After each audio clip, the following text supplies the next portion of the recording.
লিটন কুমার দাস নিজেকে এমন এক উচ্চতায় নিয়ে গিয়েছেন যেটা পারেনি আর বাংলাদেশের কোনো ব্যাটসম্যান। বাংলাদেশের ইতিহাসে লিটন কুমার দাসই প্রথম ব্যাটসম্যান যিনি একটানা দুইটানা পাঁচটা রেকর্ড করেছেন। কি সেই পাঁচ রেকর্ড যেটা বাংলাদেশের আর কোনো প্লেয়ার করতে পারেনি?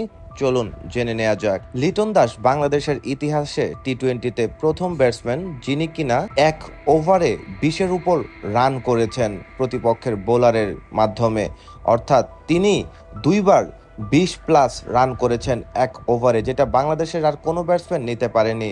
তিনি ওশান থমাসকে এক ওভারে 21 রান দিয়েছিলেন 2018 সালে।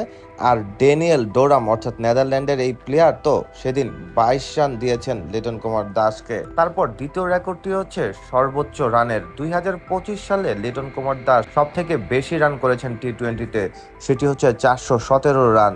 এছাড়া দ্বিতীয় পজিশনে রয়েছে তানজিদ তামিম 393, পারভেজ ইমন 323 এবং চতুর্থ স্থানে রয়েছে তৌহিদ হৃদয় 225 রান। তারপর লিটন কুমার দাস সব থেকে বেশি 50 রান করেছেন টি-20 ইতিহাসে বাংলাদেশের হয়ে। তিনি 14টি হাফ সেঞ্চুরি করেছেন।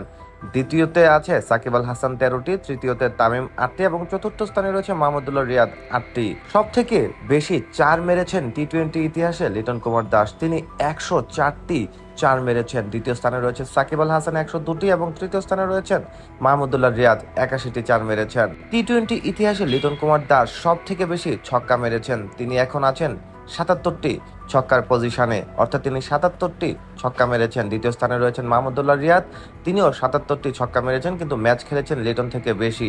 তৃতীয় স্থানে রয়েছেন সৌম্য, 55টি ছক্কা মেরেছেন এবং চতুর্থ স্থানে সাকিব রয়েছেন, 53টি ছক্কা মেরেছেন।